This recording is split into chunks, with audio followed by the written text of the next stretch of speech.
The only VPN you should be using for streaming and downloads is private internet access. It's the only VPN fully optimized for transferring large video files without lag. And it's the only VPN to demonstrate legally and technologically that they have no record of your internet activity. This is once and for all the VPN whose mission is actually about privacy and giving you real freedom online. And I believe it's something everyone should have. You'll get 83% off. That's just $203 a month plus 4 extra months free at piavpn.com/DavidP. President Joe Biden held a very high-stakes press conference yesterday as part of the NATO summit. This was billed even by people on his team as a, quote, big boy press conference. Understand that the point of this press conference was to allay fears about his fitness for office, to appear not to be confused in the ways that he was in the June 27th debate. And we are going to review this press conference, and I am going to give you, as I always do, my completely frank and honest assessment. Increasingly, elements of my audience are furious with me because I won't denounce Biden and demand he step down, or because I won't completely ignore the fact that there are concerns about Joe Biden's fitness. If I did either of those, I would be doing you a disservice. So I am going to tell you what I saw and tell you the good and the bad and the ugly. I'll tell you the ugly. Within a 90-minute period at the press conference, Biden referred to his Vice President Kamala Harris as Vice President Trump, and he referred to President of Ukraine Volodymyr Zelenskyy as President Putin. These were really bad moments in different ways. Here is Biden in the press conference referring to Kamala Harris as Trump. As you can see, I'm not hiding this from you. Mr. President, your political future has hung over the NATO summit a little bit this week. Speaker Pelosi made a point of suggesting that your decision on whether to stay in the race was still open. George Clooney and a handful of lawmakers have called on you to step aside. Reuters is reporting tonight that UAW leadership is concerned about your ability to win. UAW just endorsed me, but go ahead. Thank you. My question for you is, how are you incorporating these developments into your decision to stay? And separately, what concerns do you have about Vice President Harris's ability to beat Donald Trump if she were at the top of the ticket? Look, I wouldn't have picked Vice President Trump to be vice president, but I think she was not qualified to be president. Okay, that's not good. It was a slip up. It's not good at all. We also saw Secretaries Blinken, Austin, and National Security Advisor Jake Sullivan react to that. Blinken and Austin look concerned. Jake Sullivan sort of goes to grimace and then kind of catches himself. I wouldn't have picked Vice President Trump to be vice president, but I think she was not qualified to be president. So let's start there. Okay, not a good moment. At the end, in the chaos where the people who didn't get called on try to yell questions up, Peter Alexander explained to Biden, you referred to Harris as Trump. Trump is now mocking you. How do you combat that?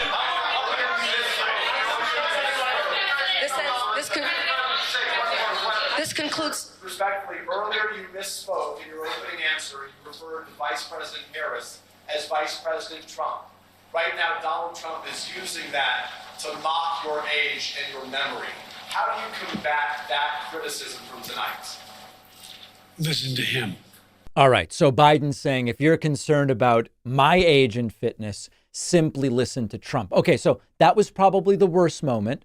About 90 minutes before the press conference, in a press conference with the Ukrainian president, Zelenskyy, Biden referred to Zelenskyy as Putin, and he did immediately correct himself. And now I want to hand it over to the president of Ukraine, who has as much courage as he has determination.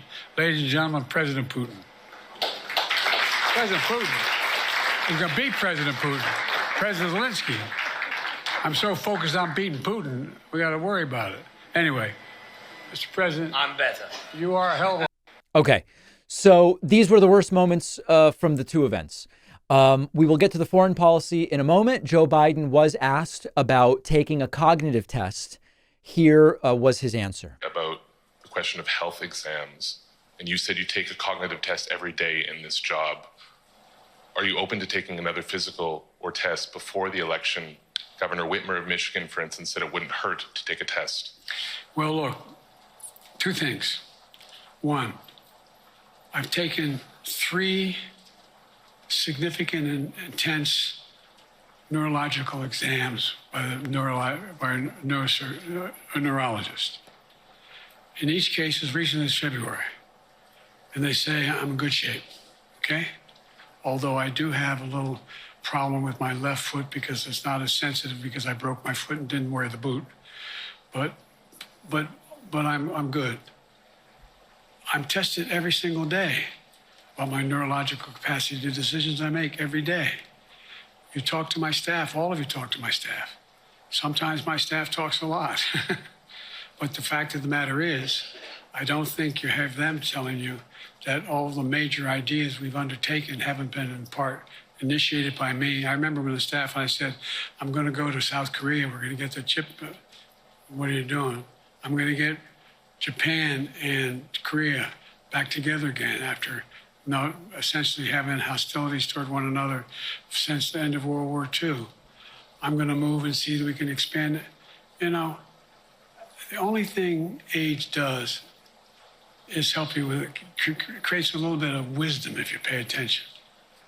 And so the point I'm making is, I think it's important that if the neurologist tells me he thinks I need another exam, and by the way, I've laid every bit of the record out. I hadn't hidden a thing. You ought to ask Trump for his, okay? All right. So if a neurologist says he needs another test, he will take it. Sort of rambling a bit, but being clear that it's a question of what doctors recommend. Now, maybe the most important part substantively as far as the campaign goes of the press conference was when a reporter asked if you were shown data by your team that Kamala Harris polls better than you do against Trump, would you consider getting out? And he said, only if they came to me and said, you can't win. It's not just about Harris polling better. It's Biden being told he can't win. Earlier explained confidence in your vice president. Yes. If your team came back and showed you data that she would fare better against former President Donald Trump, would you reconsider your decision to stay in the race? No, unless they came back and said, there's no way you can win. Me. No one's saying that. No poll says that. Okay. Thanks. This ends. All right. So that was the official end, although some questions were shouted up after. In terms of Biden demonstrating deep knowledge of issues, and particularly the contrast with Trump, I'll give you my full analysis in a moment. If we put aside the confusion and the speech difficulties, when he was asked about the Israeli-Palestinian conflict, it's a great example of how, particularly on foreign policy, but in general, Biden's deep knowledge of the issues trounces Trump, even if Biden doesn't express himself as confidently. Here's an example. Asma Khalid with NPR. I have 2 questions. Earlier, you spoke about the ceasefire plan between Israel and Hamas. We're now looking at 10 months of war, and I'm curious if there's anything that you feel personally you wish you would have done differently over the course of the war. And then secondly, if I may, I wanted to ask you about your presidential campaign. I remember covering your campaign in 2020, and there was a moment where you referred to yourself as a, quote, bridge candidacy, a transition to a younger generation of leaders. I want to understand what changed. 2 things. Let's go back to when you talked about would I have changed anything that's happening with Israel and the Palestinians and the Palestinian movement. The answer is, as you recall, from the very beginning, I went to Israel, but I also got immediate contact with al-Sisi in Egypt. I met with the King of Jordan. I met with most of the Arab leaders to try to get a consensus going as to what had to be done to deal with getting more aid and food and medicine into the Gaza Strip. And we pushed it really hard. And Israel occasionally was less than cooperative, number one. The Israeli War Cabinet, I've been dealing with Israel since Golda Meir. Some of the reporters around here come here all the time have heard me say this. The first time I met with Golda Meir, I sat across from her on her desk, and her assistant was Rabin sitting next to me. That's how far back I go. I know Israel well, and I support Israel.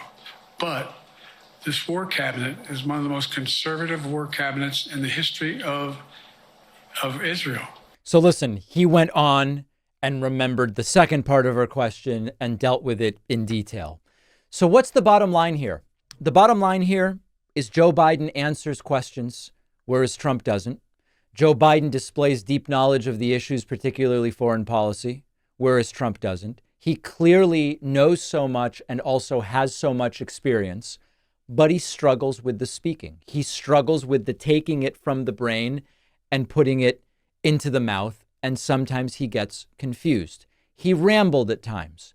None of these are good reasons to stay home or vote for Trump. So, as many of you know, the polling to me is a mixed bag as far as what makes sense. The polling doesn't account for the chaos of taking a candidate at this stage of the game and replacing him. But these are very different candidates insofar as no discussions of Hannibal Lecter, no discussions of shark battery electrocutions, no discussions of retribution and revenge against political opponents. You get the picture. Did Biden do what he needed to do? The whole point of this press conference, did he prove what he needed to prove? If I'm honest, I think the answer is probably not. If voters cared just about knowledge and experience, that press conference would have been a major win. The whole point of it was for Biden not to get confused, and he got confused. The upside is I don't think a whole bunch of people watched that thing. I mean, as far as a press conference goes, sure, there was an audience. Compared to the debate, most Americans are not watching a presidential press conference of this sort. So is it going to be dispositive in any way in determining the path forward? I don't think so. Did Biden perform in the way we would have hoped? I also don't think so. I'd be lying to you if I said the answer was yes. When I say to myself, I'm going to have some choice on November 5th, if that choice is Biden-Trump, Biden demonstrates regularly the knowledge and also has the results from the first term that I'm obviously going to vote for the guy. He clearly is not at his peak. As far as the replacement, I don't know what's going to happen. He seems definitive that he's staying in, and we will see how that plays out in the next several weeks. Speaking of cognitive decline, one of the biggest malpractices of corporate media has been that since June 27th, it has been an obsession with Joe Biden's cognitive fitness. But for 4 years, they have essentially ignored warning sign after warning sign about Donald Trump's cognitive fitness. And only in the few weeks leading up to June 27th did some corporate media outlets start to talk about Trump's cognitive state. I am sort of pleased in a way that a Democratic Congresswoman Jayapal was able to inject like bleach onto Fox News the topic of Trump's cognitive decline. It was brief. It's a drop in the bucket, but I was still glad to see it. Do you think it's okay to have a president, though, where there's this open question about whether or not he's in cognitive decline? Do you think it was okay to have President Trump in cognitive decline for his entire 4 years? She's absolutely correct. She's absolutely correct. It's too little, too late. It's been a corporate media malpractice. I've been doing everything I could to make that a corporate media story with very limited success. There's another question for the reporter when she asks about Biden, which is, does she think, does Fox News' audience think it's okay to vote for a convicted felon, civilly liable rapist as president for another 4 years?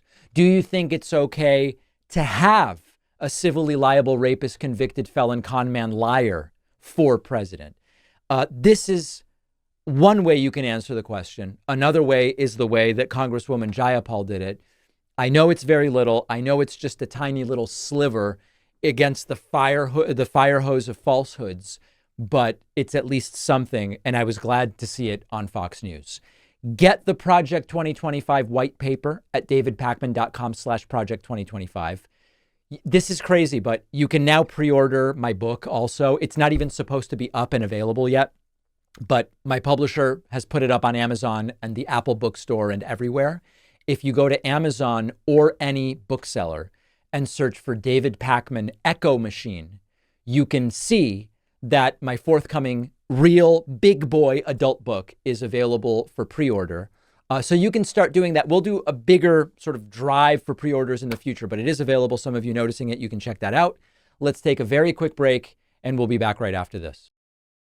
Stop letting governments and corporations control what you can access online. Use private internet access, a VPN, which changes your IP address so you can make it look like your computer is anywhere in the world. And this gives you access to all sorts of content you wouldn't normally be able to get in your home country.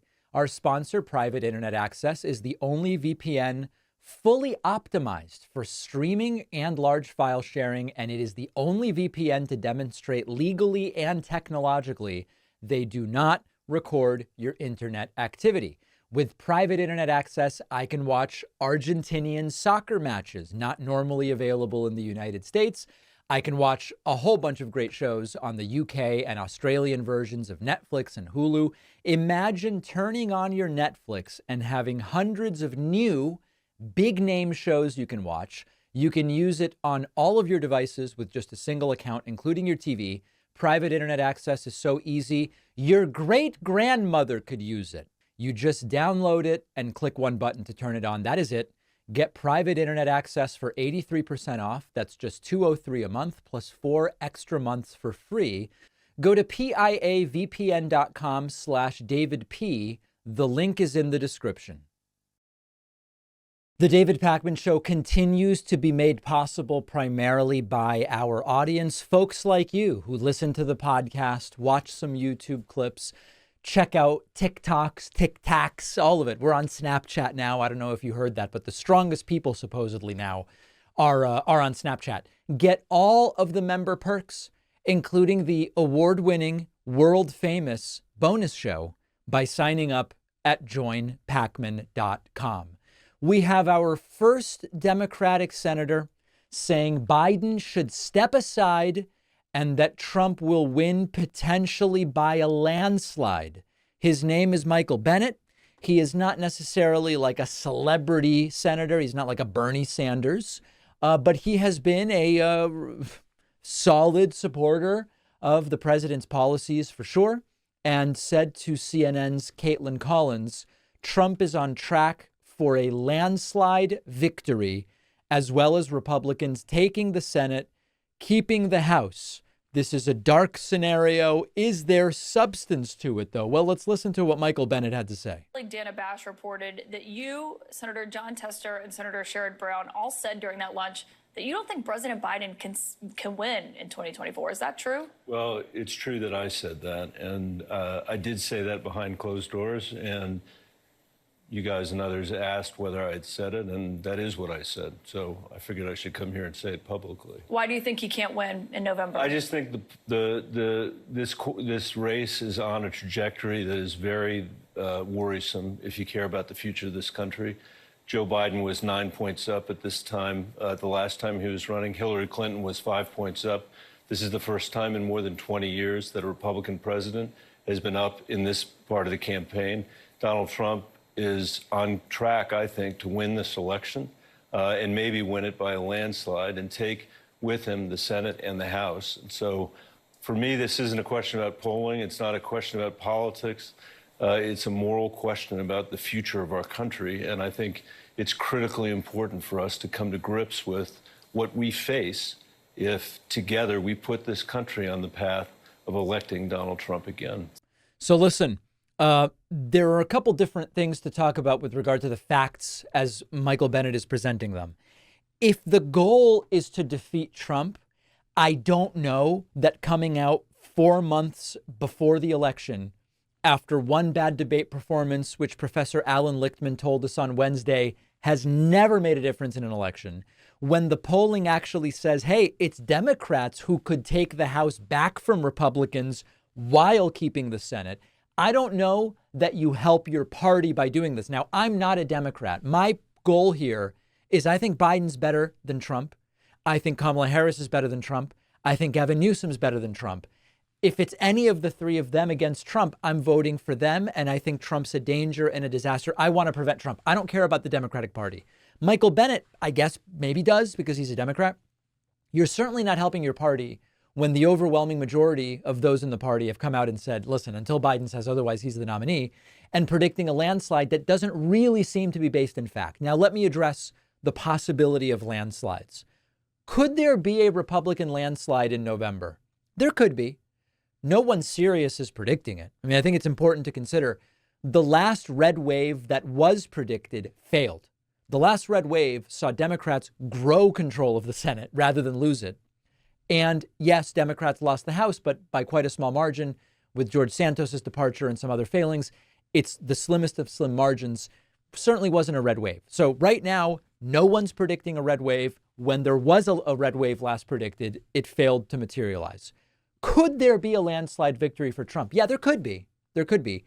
Alan Lichtman's qualitative model suggests there isn't going to be one if President Biden is the nominee. I don't know. These are all predictive claims. We have to do the election to see. But then there's the other side of this. Could there be a landslide in which Republicans lose everything? And the answer is absolutely there could be. When it comes to the presidential election, President Biden won in 2020. Since then, has had one of the most successful presidential terms in decades.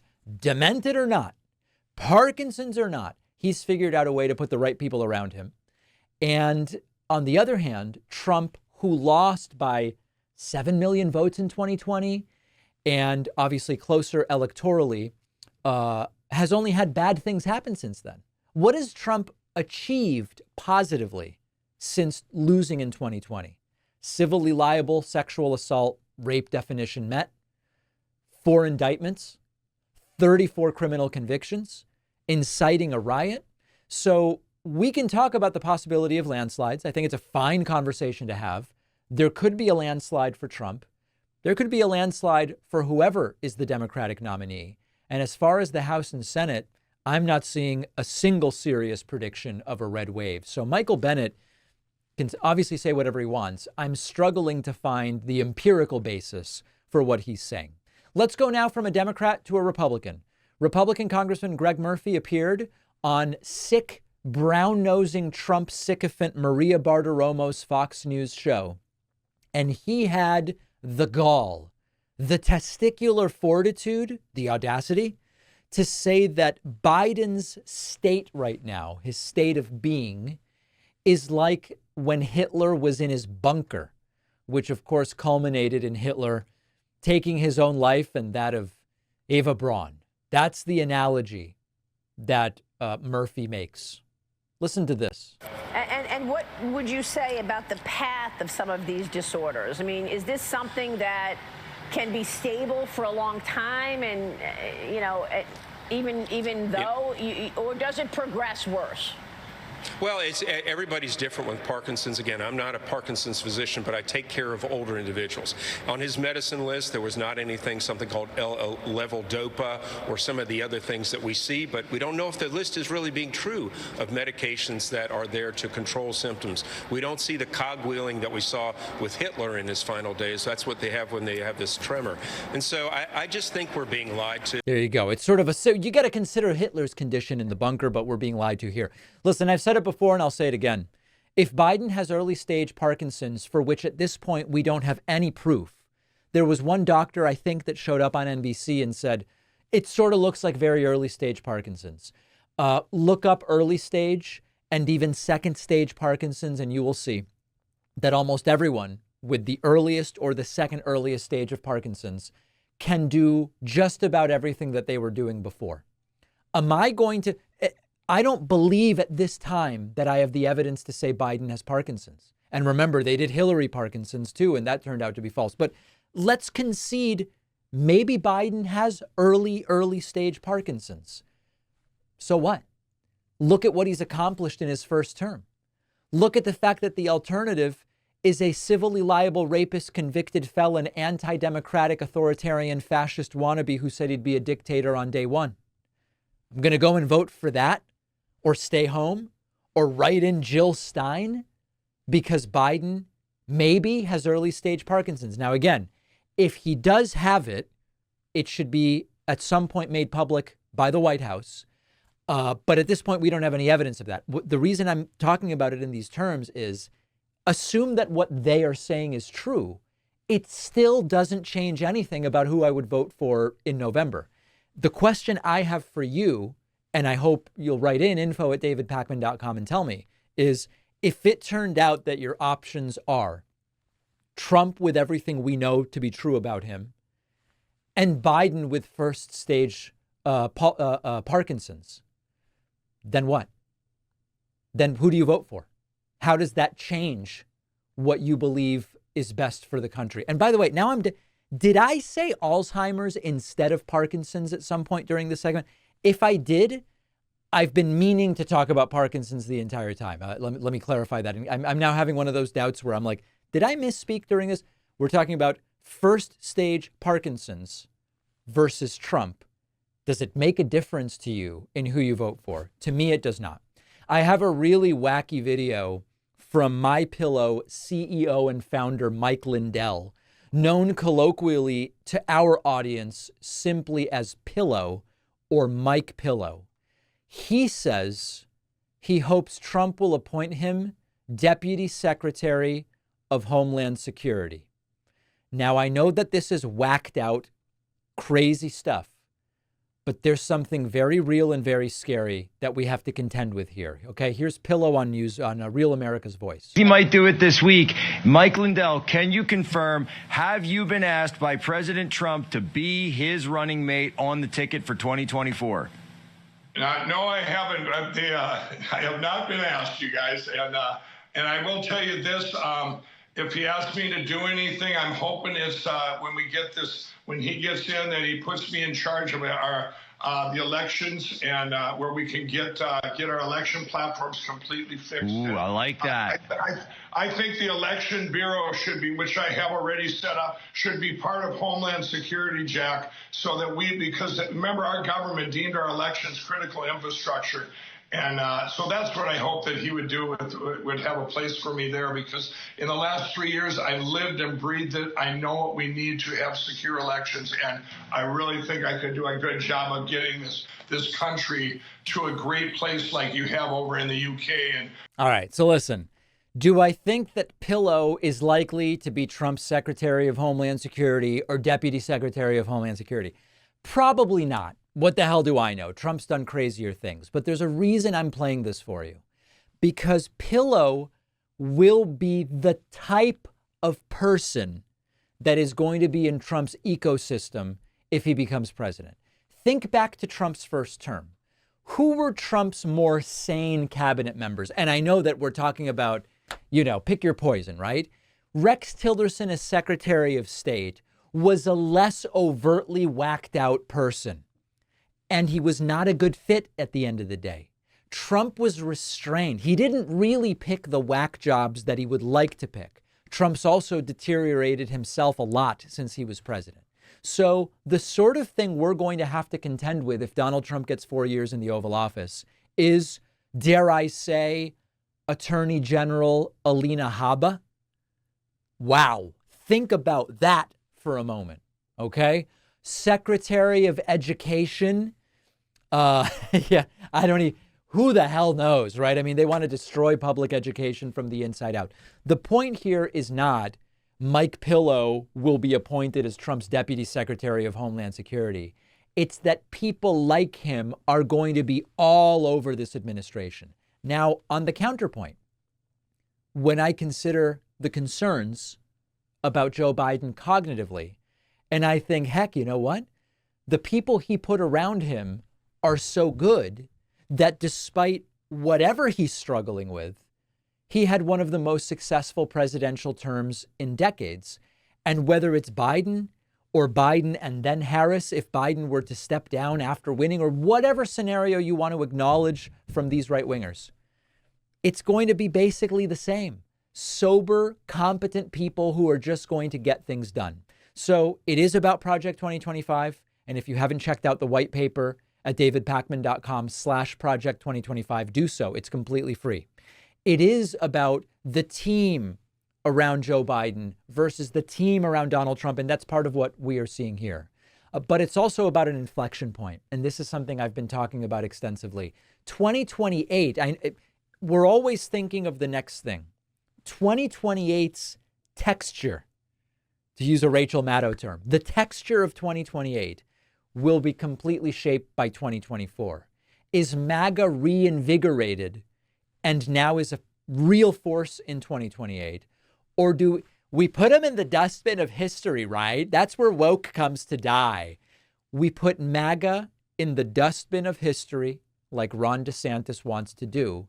And in 2028, we can get back to normal policy disagreements with normal Republicans rather than dealing with this absolute insanity. That's part of what's at stake in this election, and that's why it's so important.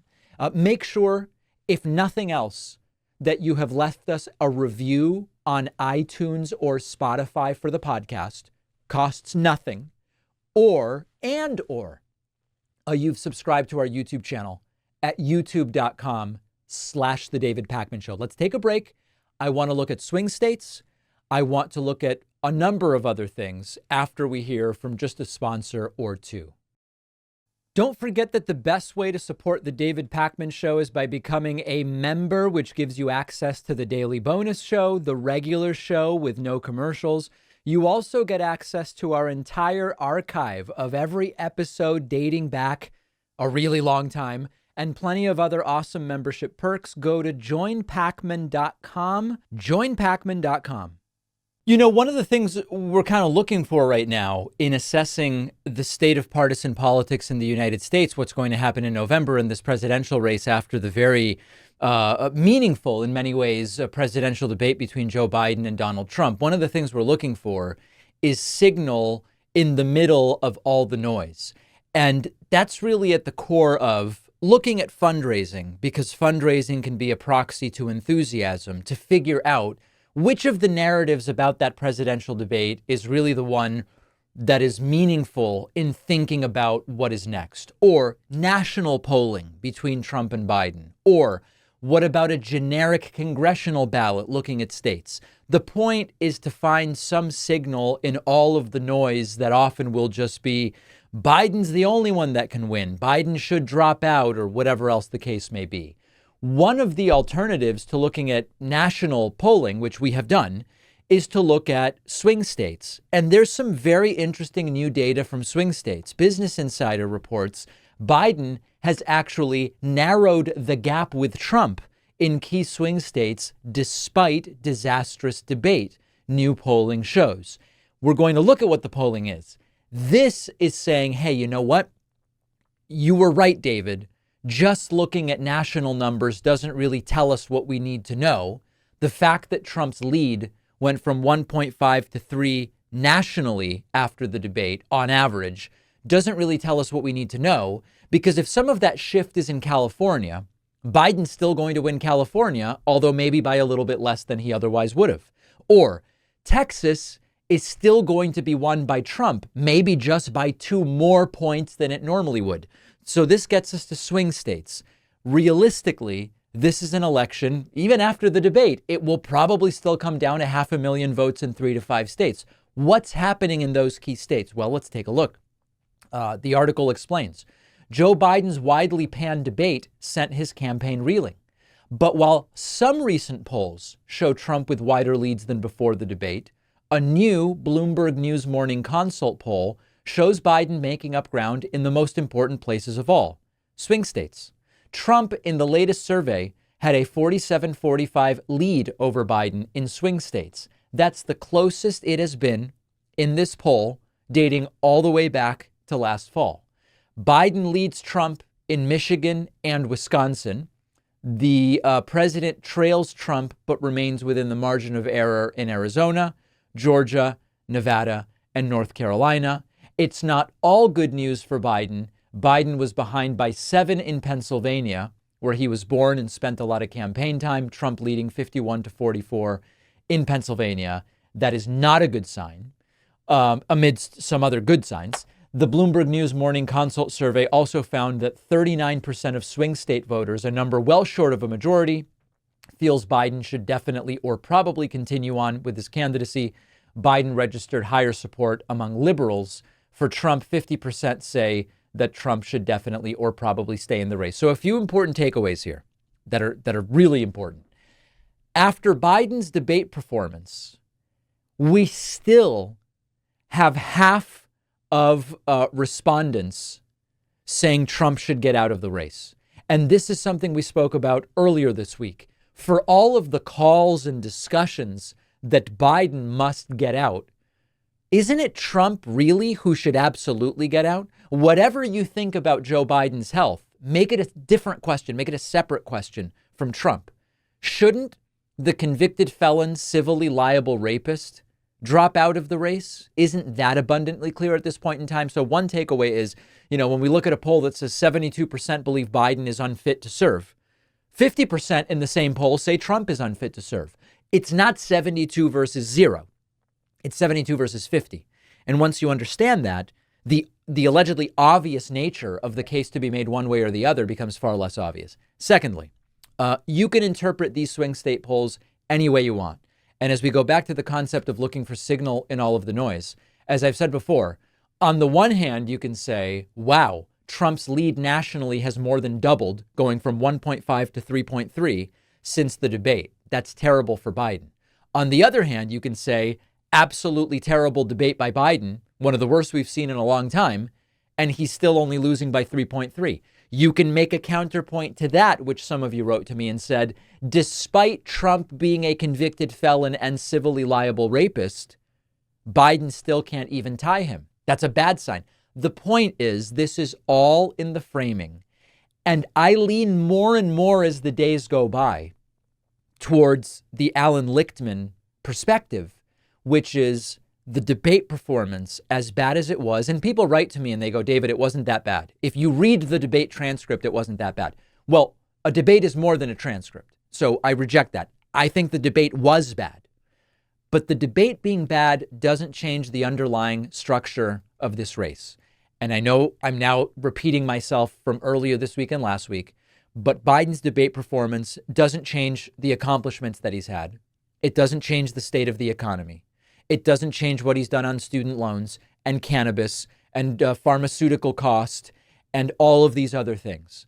And if you consider it in that way, which Alan Lichtman does, and not everybody agrees with Alan Lichtman, but he certainly has a record that would justify at least listening to him, nothing has fundamentally changed on the basis of Biden's debate performance. So that's where we are in swing states.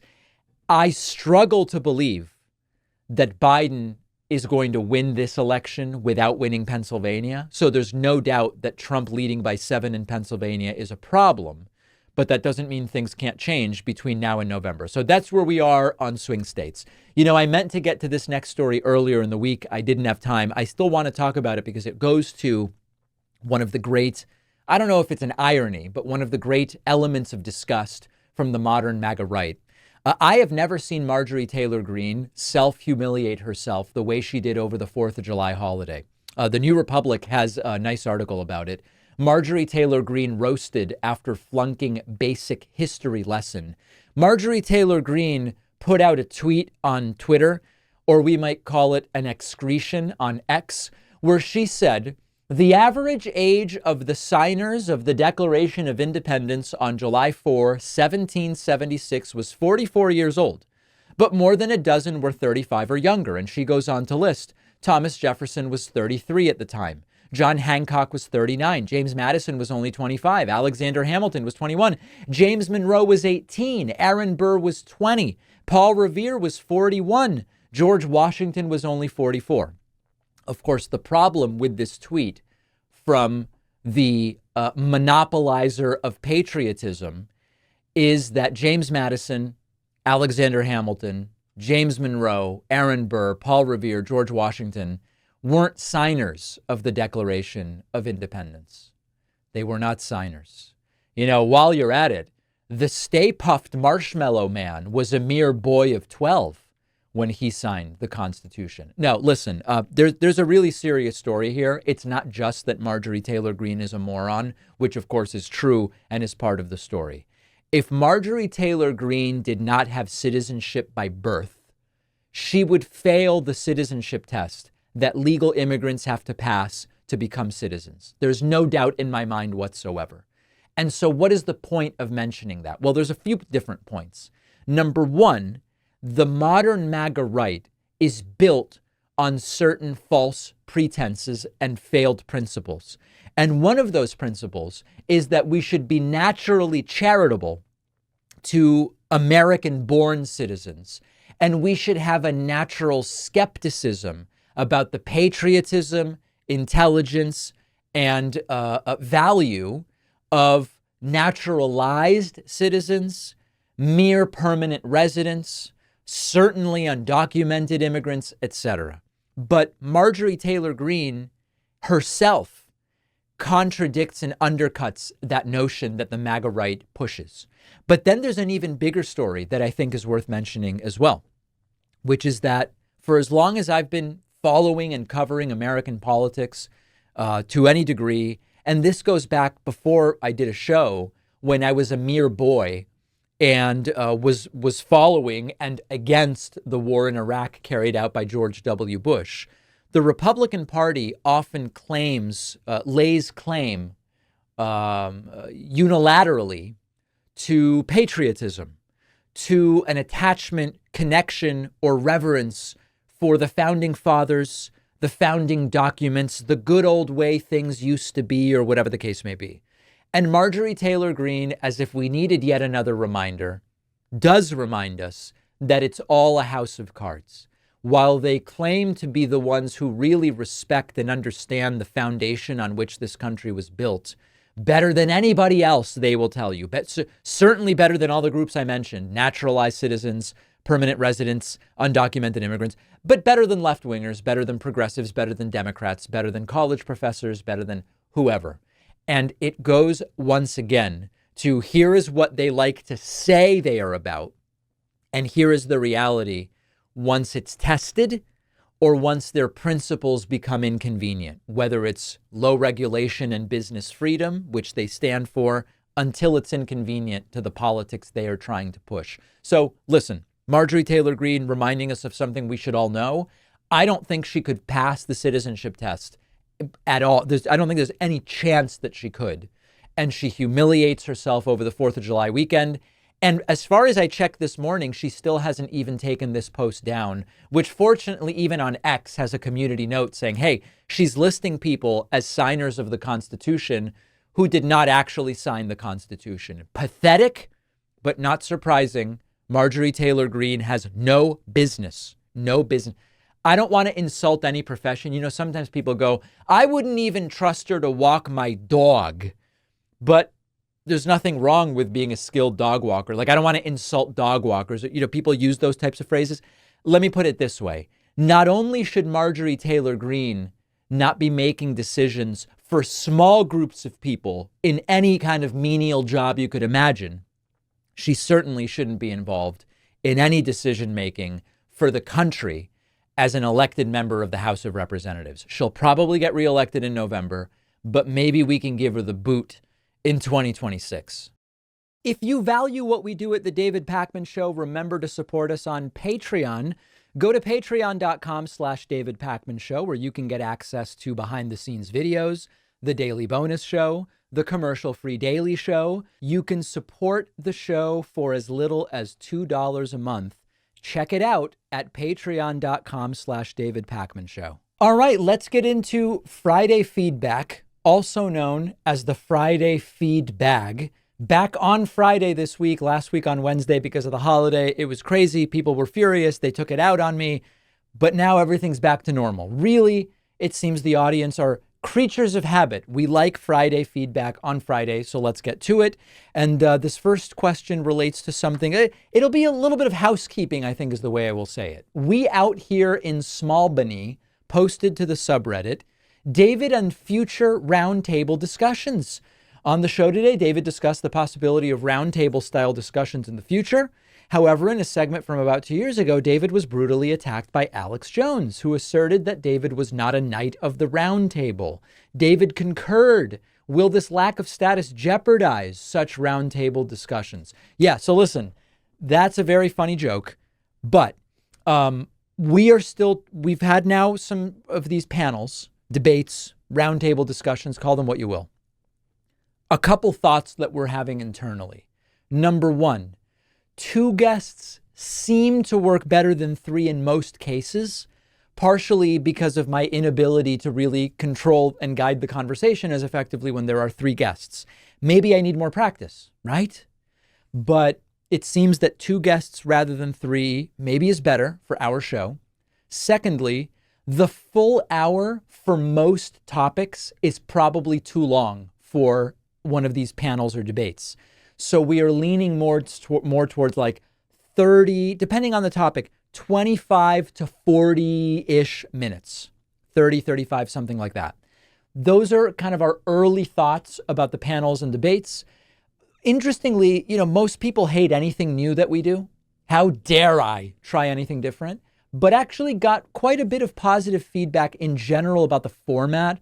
Although, again, some folks said some of them are too long, some dragged, some of the guest choices maybe weren't the best, but we're working on it. The point here is to provide interesting and useful content to the audience in every way. And the panels maybe will allow us to do that. All right. Jan Arwedrichter on YouTube said, David, 8 months ago, there was an episode of your show called Cenk Uygur Confronts Me, Biden Can't Win, in which you vehemently pointed out it is Biden who's going to win in November. Are you in any way reconsidering your beliefs about his chances again? So as usual, the things I've said are being misstated or misunderstood. I never have said Biden is going to win in November.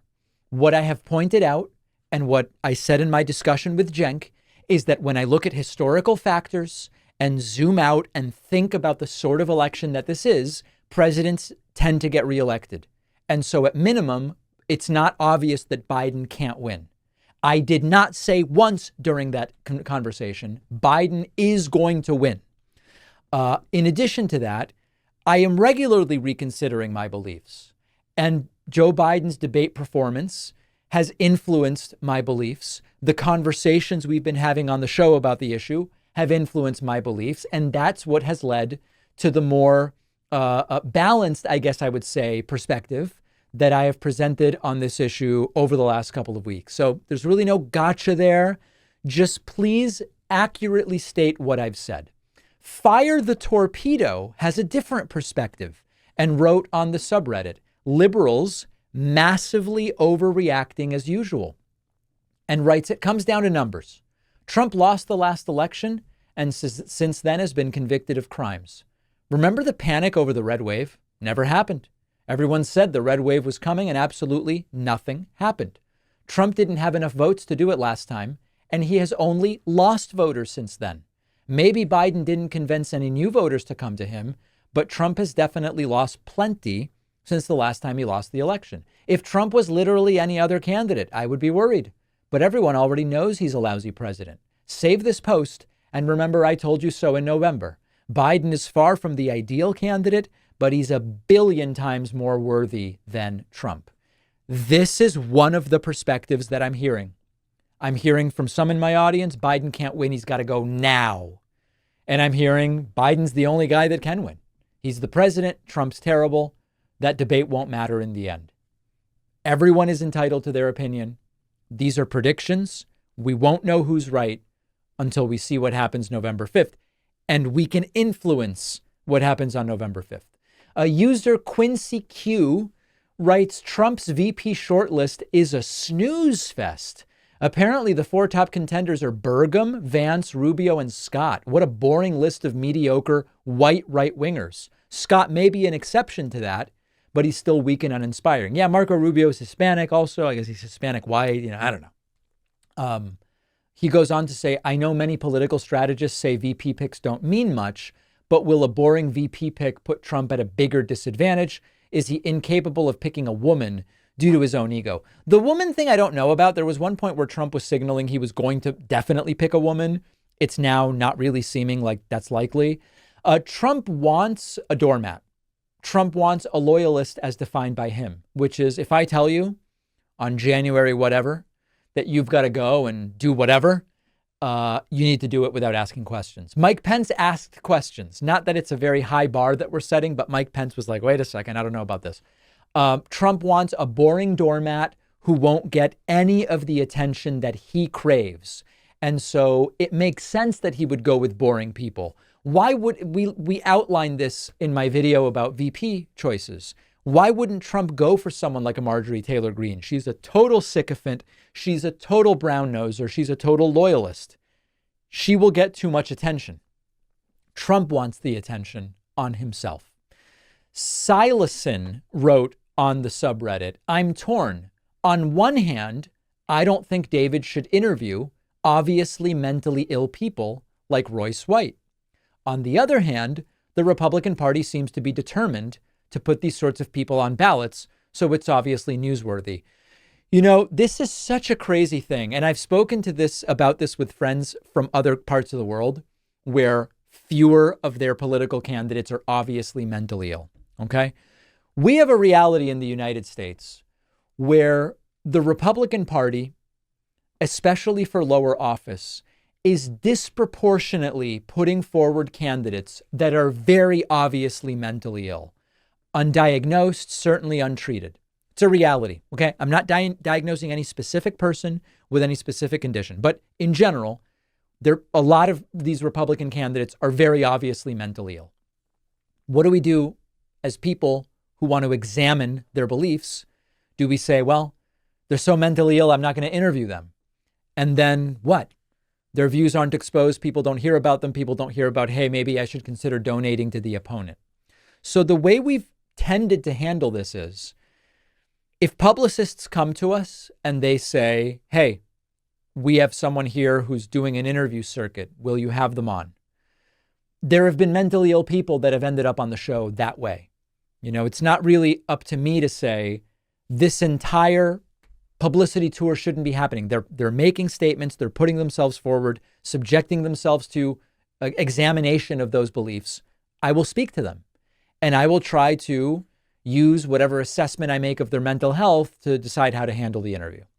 When it comes to nominated candidates that are on ballots, it's very hard to argue that just because they're mentally ill, they shouldn't be interviewed, because these people are on ballots. Royce White is the Republican nominee. He's backed by the Republican Party in Minnesota. So I'm with you. There is something delicate here. There is so much mental illness in these candidates that the modern Republican Party puts forward. But to say they all get a pass because they're mentally ill, well, next thing you know, they'll get a pass into office. And that is a real problem. Eric the Red commented on YouTube, I held my nose and voted Biden in 2020. I will not in 2024. The Democrats did the same thing with Clinton. Ego and assumption Democrats voters will just go along. Well, I would never tell anyone, just go with whoever is the Democratic nominee. This has never been a vote blue no matter who show, period. The case I would make is that if it's Biden versus Trump, Trump's presidency was a disaster, and what he's promising for the next one would be a disaster. Whereas on the other hand, demented or not, Joe Biden's presidency has included one of the best economies we've had in 50 years, at least. Lowest sustained unemployment, all-time high stock market record after record after record after record. Historic record of student loan debt forgiveness, negotiating drug prices with Big Pharma, expanding Obamacare, asking for cannabis to be descheduled. I could give you the list. The point is, if he's demented, he's doing a fine job, and he could be demented 4 more years and do a fine job. So the point is, you evaluate the options. If Newsom becomes the nominee, okay, you don't like everything he's done in California, the alternative is Trump. I'd vote Newsom there. Give me options, and I will choose the best or least bad option every single time. Nerd Hater has a very different view. This is going to be controversial, I believe. Nerd Hater writes, to everybody who comments under David Pakman's videos, this was your fault. You all paraded around Biden and tried to vote blue no matter who, people who have had to deal with that sentiment for 8 years now. You thought anyone would be better than Trump and didn't learn from your mistakes in 2016 with Hillary. Now the American people are tired and feel lied to. Biden has now finally lost the election. You could have picked anyone else to beat Trump. You didn't. This was your fault. I don't believe that that case can be supported empirically with data. I'm just not seeing that claim in the data. So I leave it to those in my audience to decide whether they see anything there that resonates with them. And then let's go finally to Angel Mendez, who says progressives were mocked for calling this. They didn't want to do a proper primary with Marianne Jenkins Phillips. People got what they wanted, even though 70% of the country wanted other candidates to challenge Biden, which there were, like I said. If they don't change Biden, don't go blue, go green. Jill Stein 2024. Deranged, okay? Deranged in every way. Jill Stein would be a disastrous president. I don't want to hear a word about Jill Stein. Total and complete disaster. With regard to a proper primary, I don't know if people get this. I don't know if the Marianne Jenkins Dean Phillips supporters understand this. If Biden had said, I'm not running, and there were a real primary, okay, which, by the way, every party, when they have an incumbent, they don't have a real primary. There is no way Marianne, Jenk, or Dean Phillips win that real primary if any serious candidate runs. I'm sorry. Just look at the polling. If Biden says I'm bowing out, there's a real primary, and Kamala Harris runs, Kamala Harris wins the nomination. She might get crushed in November in that scenario. But in a real primary where Harris says, I'd like to be the nominee, she wins. We have the polling. If Gavin Newsom were to run in a primary against Harris, I think Newsom or Harris win. It wouldn't have been Marianne. It wouldn't have been Jenk. It wouldn't have been Dean Phillips. I'm sorry, guys. Don't kill the messenger. If Harris said in that scenario, I'm not running, but Newsom says I'm running, you think Marianne, Jenk, or Dean Phillips defeat Gavin Newsom? I don't think so. So the point here is this assumption that in a real primary, nobody else would run, and the winner would be Marianne Williamson, Cenk Uygur, or Dean Phillips, and then they go on to defeat Donald Trump. I see zero basis in fact for that. If you can justify that claim empirically, please get me that data. I want to see it. All right, you can email info@davidpakman.com if you have anything you'd like included in the Friday feedback segment. Remember to get the free Project 2025 white paper at davidpakman.com/Project 2025. We have a great bonus show coming up for you next week, RNC Live. I hope you will join me. Otherwise, I'll sit in the room with the microphone and have nobody to talk to. But RNC coverage live next week. I hope you'll be with me.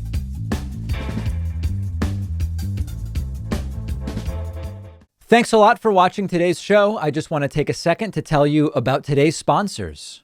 The only VPN you should be using for streaming and downloads is private internet access. It's the only VPN fully optimized for transferring large video files without lag. And it's the only VPN to demonstrate legally and technologically that they have no record of your internet activity. This is once and for all the VPN whose mission is actually about privacy and giving you real freedom online.